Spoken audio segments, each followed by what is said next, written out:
хониши бадеӣ повести субҳи ҷавонии мо. муаллиф Сотим Улуғзода. деҳаи мо. дар байни деҳоти атрофи Тус калонтаринаш деҳаи мост. онро ҳалқаи сабзи боғу бӯстонҳо иҳота кардааст. дар миёнҷои деҳа як теппаи баланд, дар болои теппа як қалъаи кӯҳнае воқеъ шудааст. девори қалъа пастак буда, дар ҳар ҷояш кулуқандозҳои дарозрӯя менамуданд. як кӯчаи калон теппаро монанди ҳалқа печонида гирифтааст. агар ба болои қалъа баромада нигоҳ кунед, мебинед ки аз як кӯча якчанд кӯчаю тангкӯчаҳои дигаре сар мезананд. тангкӯчаҳо дар байни бомҳои бешумори деҳа печутоб хӯрда гум шуда мераванд. бомҳо ҳама монанди якдигар ва якранг. ин якрангиро фақат дарахтони тут, ки шохҳои сабзи каҷукилеби худро ба болои баъзе бомҳо ёзонида буданд, тӯбсадаҳои сиёҳтобе, ки дар байни бомҳо ҷо гумбазвор қубба шуда сарбарафшондаанд, ва ягон чинорҳои баланди сершоху барге, ки дар болояшон албатта лак хона андохтааст, халалдор мекунад. дар рӯи баъзе бомҳо сутаҳои ҷуворимакка, пахта ё зардолуро барои хушконидан паҳн карда мондаанд. дар саҳни ҳавлиҳои наздик ва оташдонҳо дуд баромада, дилу бедилон ба ҳаво мепечад.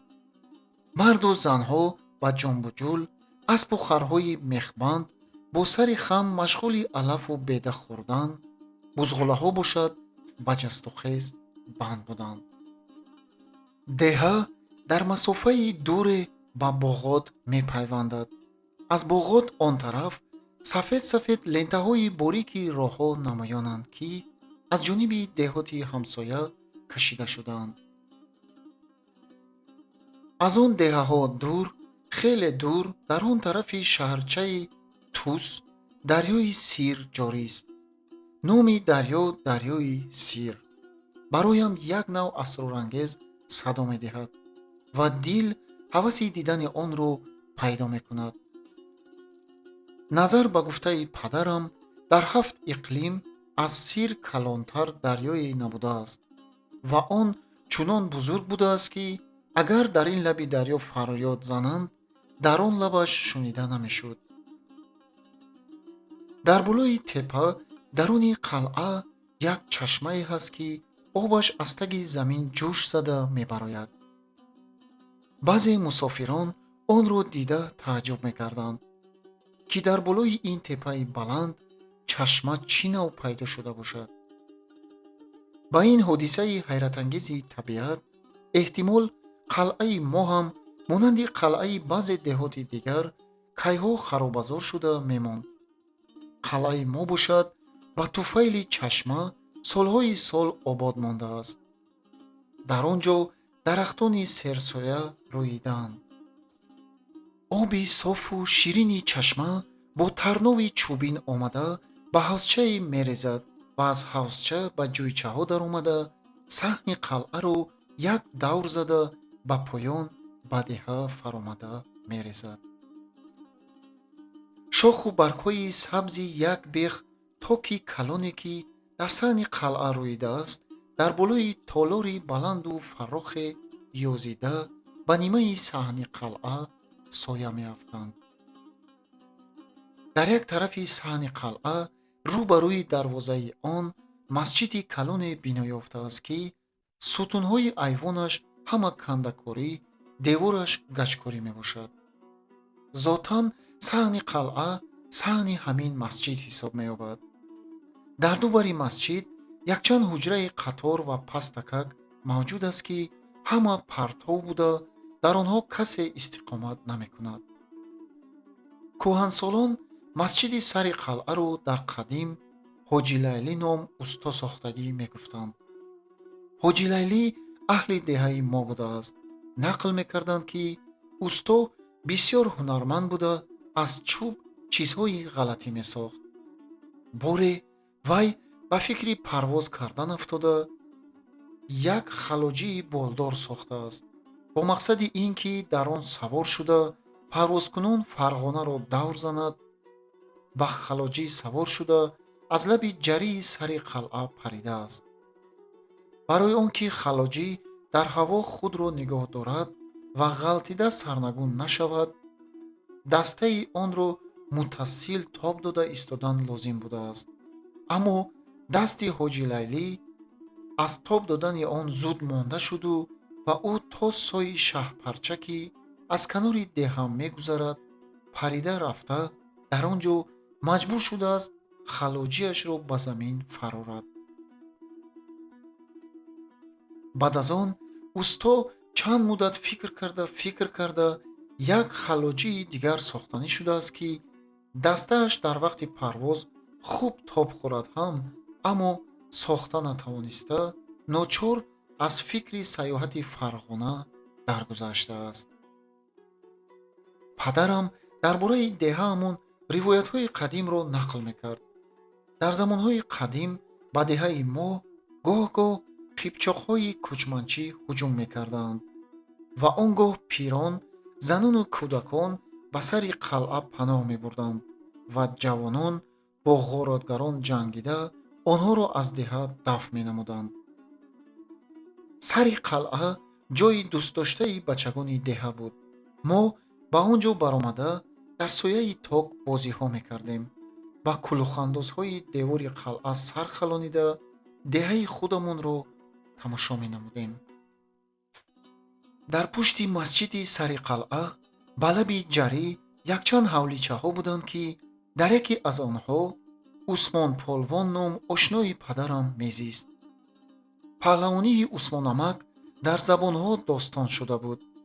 мегуфтанд, ки вай ба як нишастан 15 то нон ё ки як барраро мехӯрд ва аз сою ҷойҳои калон харашро бо як дасташ дар бағал гирифта мегузашт. як вақте княз губернатор ба кадом даште ҷӯй бароварданӣ шуда марди кор ҷамъ карда будааст. Усмон Полвон ҳам ба мардикорӣ рафта дар ҷӯйковӣ зур каланд задааст, ба тавре ки ҳеҷ кас бо ӯ баробар шуда натавонистааст.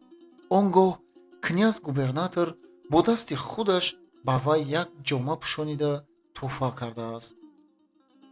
мо бачагон ҳар гоҳ ки ба сари қалъа мебаромадем, баъзан ба ҳавличаи Усмонамак медаромадем. вай марди миёнсоли баландқомати чорпаҳлӯе буд, ки абрувони ғафси дарозмӯяш ба болои чашмонаш фуромада меистоданд. мо ӯро одатан дар суфачаи назди хонааш бо коре машғул медидем. вай ё досу каландашро сухон мезад, ё арғамчин тоб медод, ё ин ки ҷуволи даридаашро медӯхт. саволҳо медодем: амак, шумо пагоҳӣ 15 та нон мехӯред? харатонро аз оби сой бардоштан мегузаронед? Усмон Полвон овозҳои дар ҳаққи худаш паҳншударо ҳеҷ вақт инкор намекард. дар таги қалъа ва дар наздикиҳои он хонаҳои баъзе давлатмандон, аммо бештар хонаҳои аҳли савдо ва касаба, баққолон, касобон, мисгарон, қадоқчиён, бофандагон, дуредгарон воқеъ шудаанд. баъзе хонаҳо дар нишебии теппа бино ёфта буданд, ки ба онҳо бо зинапояҳои сангин баромада мешавад. баъд маҳалҳои деҳқоннишин сар мешуд. маҳаллаҳо рафта рафта ба боғот ва заминҳои корами атрофи деҳа мепайвандад. монанди чашмаи сари қалъа боз дар чандин ҷойи деҳа чашмаҳои хурду калоне ҳастанд. дар паҳлӯи чашмаҳои калон чордевор андохта, ба болояш тим сохта, як қисми оби чашмаро ба воситаи новадонҳои махсус ба он ҷо кашидаанд. дар таги тим таҳоратхонаҳо ва монанди душҳои имрӯза ҳамомчаҳои сард бино кардаанд, ки оби онҳо аз шаршарак ҷорӣ мешуд. дар пеши ҳар як тим ба сари чашма суфаи сангини васеъ ва баланд сохта шудааст, ки ба саҳнаш дар ҳамаи 4 фасли сол алафи сабз чун гилеми ғафсе густурда мебошад. дар ин суфаҳо одамон тӯб-тӯб нишаста чахчах карда дам мегирифтанд. бачаҳо бошанд ғилом-ғиломбозӣ мекарданд. 3000 аҳолии деҳаи мо ҳама оби чашма менӯшиданд.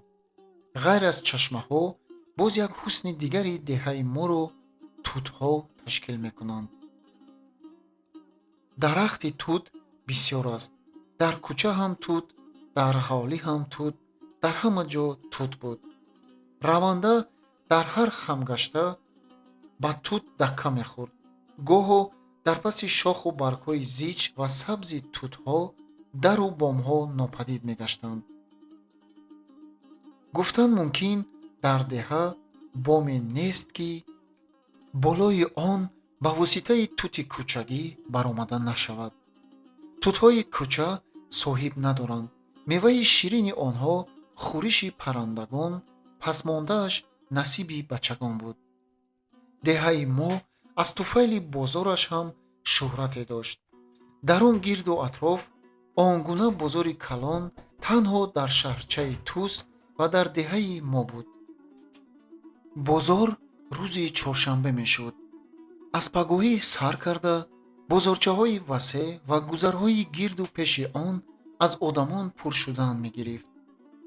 аз деҳоти дуру наздик, аз авулҳои қирғизистони ҳамсоя ва аз Тус пиёдаву савораи бисёре меомаданд.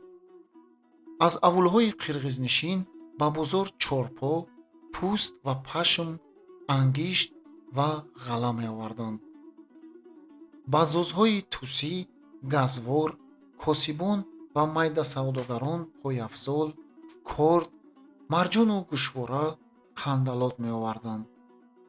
бофандагони деҳаи мо ба бозор карбосу алоча, калобаресон, шоҳи бофон, шоҳию беқасаб, кулолҳо, косаю хуму кӯзаҳои сафолин, занҳои чевар, тӯпӣ, сӯзанӣ ва миёнбандҳои шоҳӣ, деҳқонон ғала, меваҳои хушку тар, бузу гӯсфанду гов медароварданд. деҳқононе, ки аз деҳоти наздик дар аробаҳо харбуза, ҳандалак, парраю тарбуз меоварданд, шотӯю аробаҳояшонро монанди мили тӯбҳои зенитии имрӯза ба осмон рост карда монда, худашон дар сояи аробаҳо нишаста савдо мекарданд. дар наздикии бозоргоҳ 2 дукони оҳангарӣ буд. оҳангарон дар рӯзҳои ғайри бозор ҳам кор мекарданд. аммо дар рӯзҳои бозор дуконҳои онон аз субҳ то шом кушода, оташи кӯраи оҳангарӣ фурӯзон ва тарақтуруқи болғаву сандон баланд буд. деҳқонон дар пеши оҳангархона аспҳояшонро нал мезанонданд. позаи оҳанин, каланд, табару теша мехариданд. дар паҳлӯи бозоргоҳ дар ҷойи баландтар ягона иморати аврупоии деҳаи мо, маҳкама, идораи мингбошӣ воқеъ шуда буд. аморати сафед, тирӯзаҳояш калон-калон, бомаш аз тунукаи сафеди нуқраранг буд, ки дар шӯълаи офтоб медурахшиданд. он ҷо як олами бегона, олами итобу сиёсат буд, ки деҳқон ё косиби оддӣ то метавонист аз он ҷо дуртар мегашт. кӯчаи калони деҳа аз бозоргоҳ убур карда, дар таги қалъа ба ду ҷудо шуда, яке ба тарафи шарқи ҷанубӣ ва дигаре ба тарафи шимоли шарқӣ мерафт. он ки ба ҷануби шарқӣ меравад, баъди чанд дақиқа шуморо ба теппаи подаҷо мебарорад. дар ин теппа ҳар пагоҳ подаи 2-3 маҳалла ҷамъ меояд. вақте ки подабонҳо подаро аз он ҷо бо чарогоҳ меронанд, дар болои деҳа чанги ғализе бархоста, дарахту хонаю деворҳоро аз назар пинҳон месохт. роҳи калон аз паҳлӯи теппа ба поён сарозер шуда аз байни ду қабристон мегузарад. қабристони тарафи чап дар баландӣ воқеъ шудааст ва онро як девори ғафзе ки бараш ним газ зиёдтар меояд аз кӯча ҷудо мекунад. ин қабристон монанди ҳамаи қабристонҳои кишвари мо ҷоест ялангӣ, биёбонмонанд ва бисёр ҳузнангез, ки пуштаҳои бешумори онро хору янтоқ пахш карда буданд.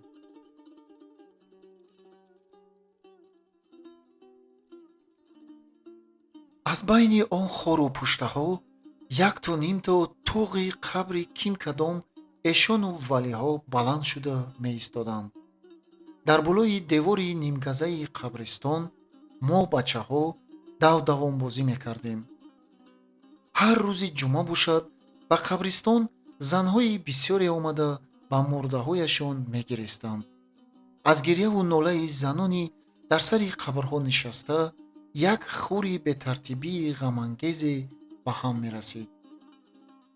дар ин вақт мардон ба сарҳояшон салаҳои сафед, борҳое ки аз байни ду қабристон мегузарад, ба таги қалъа ба масҷиди калони деҳа барои намози ҷумъахонӣ мешитофтанд. девори фарохи қабристон аз подаҷо поёнтар фаромада бурида мешуд. баъд аз он боз хонаҳо, дарахтон ва тангкӯчаҳои аз роҳи калон ҷудо шуда ба ҳар ҷониб раванда сар мешуданд. ин ҷо маҳаллаи мост. девори қабристон ба аввалин хонаи маҳаллаи мо омада мечаспаду сари дигари он ба хонаи аввалини маҳаллаи ҳамсоя мепайвандад. дар он хона раҳимбой ном касе истиқомат мекунад, ки ӯро раҳимбой хурус мегӯянд. мардак ҳар саҳар ҳоло чашми рӯз накафида, писараки хурдсолашро пуштура карда ба боғи худ равон мешуд ва дар аснои аз маҳаллаи мо гузаштанаш хурусвор ҷеғ зада хобидагонро бедор мекард. дар миёнҷои маҳаллаи мо устохонаи дадабой амаки дуретгар воқеъ шуда буд. усто марди пиракии қоқинае буда, дастҳои боқувват, риши кулутаи сафеде дошт. оила надошт. хурду хобаш ҳам дар устохона буд. аз пагоҳӣ то бегоҳӣ чӯб ара мекард, ранда мекард, метарошид, катҳо месохт, торчӯб либозовезакҳои хонагӣ метарошид. барои дари хонаҳо луқидон, қулфҳои чӯбин, қутичаҳо, сарпӯши дег, сандалиҳо месохт. дар маҳалла ҳеҷ як иморат бемадади дадабой амак андохта намешуд. мо бачагон ба устохонаи вай рафта корашонро тамошо мекардем. усто бо бачагони маҳалла бисёр улфат буд ва ҳар гоҳ ки бачагон ба наздаш меомаданд, хурсанд мешуд. вай кор карда истода ба мо ҳикояҳои ғалатии духтарбачагон, гаҳворачаҳо сохта ва чӯбакҳои махсусе тарошида медод, ки духтаракон ба онҳо чӯбакҳо латта пӯшонида лухтак месохтанд. ҳамин ки дадабойамак ягон бозичае месохт, мо ҳама ба вай дарафтида ба ман тиед гуфта фарёд мебардоштем. пирамард бозичаро ба ягон бача дода ҳамаатон бозӣ кунед мегуфт. бачагон аз хонаҳои худашон барои дадабой амак чою нон, ҷурғот, ош меоварданд. падару модарон барои усто чизеро дареғ намедоштанд, зеро ки усто лавозимоти ҳар як хонаводаро сохта медод. ҳавлии мо аз устохонаи дадабой амак 4 ҳавли он сутар дар рӯ ба рӯи масҷид буд. аз дарвозахонаи мо ба меҳмонхона даромада мешуд. даруни меҳмонхона нимторик, болои тоқчаҳояш ва шифташ аз дуди манқалдони меҳмонхона сиб сиёҳ шуда буд. меҳмонхона ба ҳавлии дарунии мо пушт гардонида меистод. аз охири тирамоҳ дар он ҷо маъракаи гаштак сар мешуд.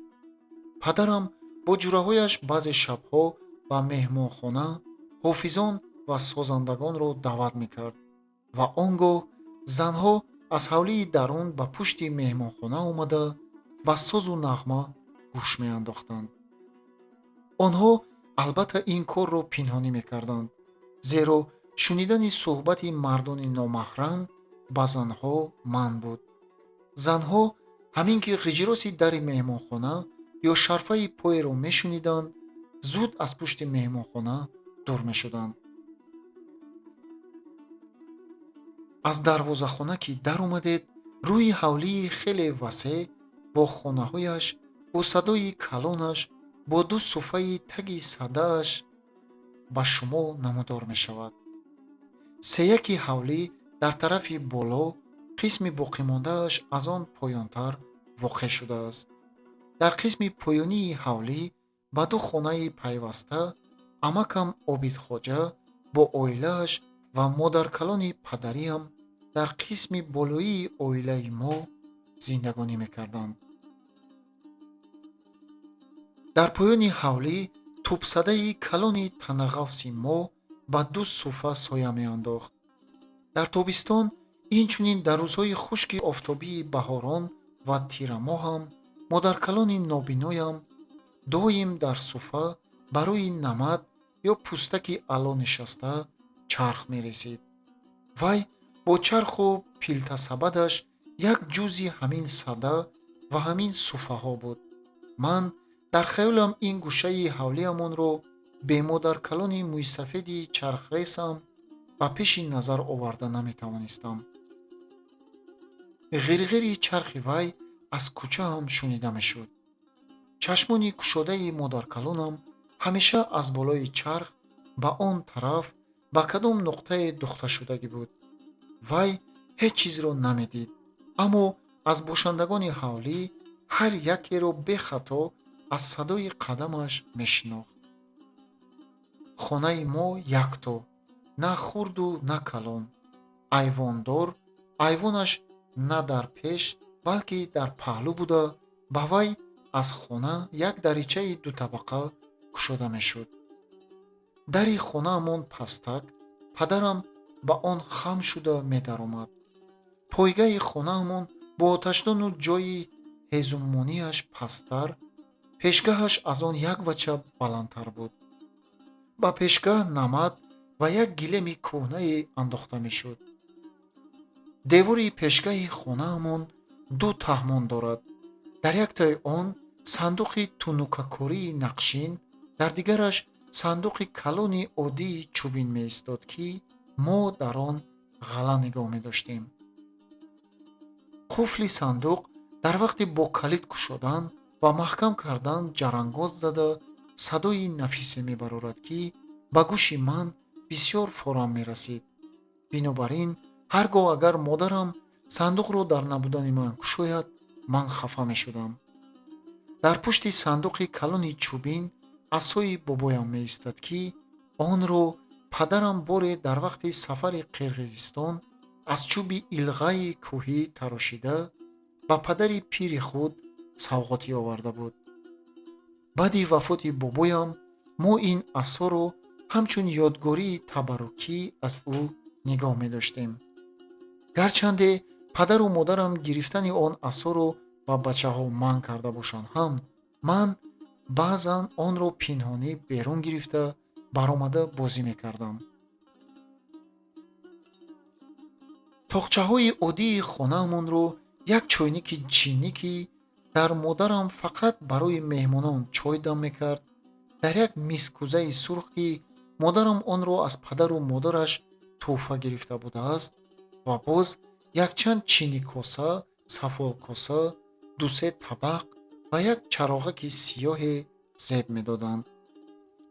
дар тоқчаи байни ду таҳмон 10-12 ҷилд китобҳои кӯҳнаи модарам ва як қуттии ӯ ҷой гирифта буданд. модарам дар он қуттӣ ресмон ва коғазҳои худро нигоҳ медошт. дар шифти хона аз ин гӯша то он гӯша ба ғафсии дастаи каланд, торчӯб, либосовеза кашида шуда буд, ки модарам ба он ҷомаю миёнбанди нави падарам ва инчунин як ҷомаи беқасаби абраастар ва як рӯймоли гулдори худашро партофта монда буд. вай онҳоро ҳар гоҳ агар ба меҳмонӣ ё ба тӯй равад мепӯшид. падарам дар меҳмонхонаамон дутор мезад. ба ман аз мақомҳо ҳам зиёдтар тамошои давидани панҷаҳои падарам рӯй-рӯйи парторчӣ шавам завқ мебахшид. мехостам, ки монанди падарам дуторчӣ шавам, лекин маро ба дутор даст расонидан ҳам намемонданд. метарсиданд, ки мабодо онро аз дастам ғалтонида шиканам, торҳояшро канам ё харакашро афтонида гум кунам. ин аст, ки хизмати дуторро бароям асои бобо ё оташгираки модар адо мекарданд. одатан ман дар айвон ба остонаи сангини пеши дарича нишаста ба падарам тақлидкунон таронаеро худ ба худам замзама намудам, бо шавқи тамом барои тори пардаҳои хаёлӣ панҷа мерондам ва хаёл мекардам, ки дуторчии ҳақиқӣ мебошам.